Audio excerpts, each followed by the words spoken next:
12ஆம் வகுப்பு கணிதம் அலகு 7 வகைநூன் கணிதத்தின் பயன்பாடுகள் பயிற்சி 7.4 4ஆம் கணக்கு பார்க்கலாம்.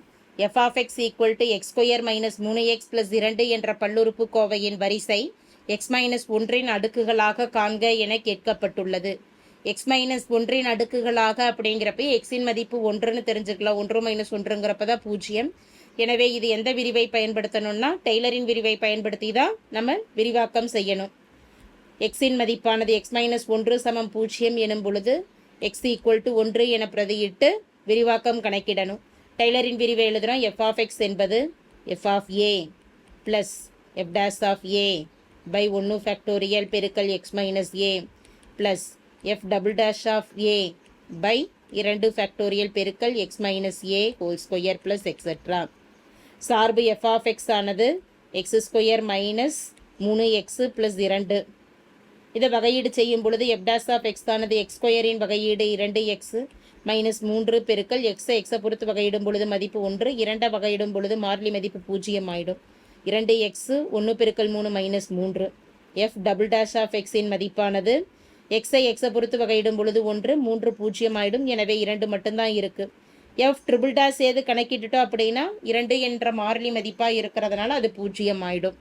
எனவே இதோட நம்ம வகையீட்டை முடிச்சுக்கலாம். மதிப்பை பிரதியிடுறோம். எக்ஸ் ஈக்குவல் டு 1 1ன்னு பிரதியிடும் பொழுது 1 ஸ்கொயர் மதிப்பு 1 மைனஸ் 3 பெருக்கல் 1 மதிப்பு 3 ப்ளஸ் 2 2 ப்ளஸ் 1 3 3 மைனஸ் 3 மதிப்பு 0 ஆகும். f டேஷ் ஆஃப் 1ன்னு கணக்கிடுறோம். 2 பெருக்கல் எக்ஸுக்கு 1 மைனஸ் 3 2 மைனஸ் 3 கழிக்கும் பொழுது 1 மைனஸ் 1.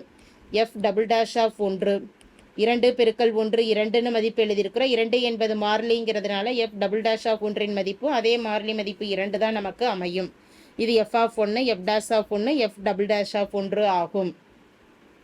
இந்த மதிப்பில் f of x equal to டெய்லரின் விரிவு, அதாவது டெய்லரின் விரிவில் இந்த மதிப்புகளை பிரதியிடலாம். 3 பூஜ்ஜியமற்ற உறுப்புகள் வரைக்கும் நம்ம எல்லா சம்முக்கும் கணக்கிடுவோம். இந்த இடத்துல 2 பூஜ்ஜியமற்ற உறுப்புகள் தான் கிடைக்குது. ஏன்னா இதுக்கு அடுத்து நம்ம வகையீட்டை பயன்படுத்தணும் அப்படின்னாலுமே மதிப்புகள் என்னவாயிடும், வகையீட்டின் மதிப்பானது 0 ஆயிடும். எனவே இந்த 2 வகையீடுகள் மட்டும்தான் கணக்கிட முடியும். சார்பு f ஆஃப் x என்பது x square minus 3x plus 2. வலதுபுற மதிப்பு f ஆஃப் a எனும் பொழுது f of 1 plus f dash of 1 by 1 factorial பெருக்கல் x minus 1 plus f double dash of 1 by 2 factorial பெருக்கல் x minus 1 whole square plus etcetera. X square minus 3x plus 2 சம of 1ன் மதிப்பானது 0 plus f dash of 1ன் மதிப்பானது minus 1 by 1 factorial பெருக்கல் x minus 1.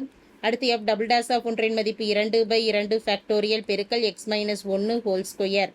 இதற்கு அடுத்த மதிப்புகள் இல்லாததுனால நம்ம எக்ஸெட்ரா கொடுக்கணுங்கிற அவசியம் இல்லை. இதை சுருக்கும் பொழுது x square minus 3x plus 2 சமம் 1 ஃபேக்டோரியலின் மதிப்பு 1 மைனஸ் 1ஆல் x மைனஸ் 1 பெருக்கும் பொழுது மைனஸ் ஆஃப் x மைனஸ் 1ன்னு வரும்.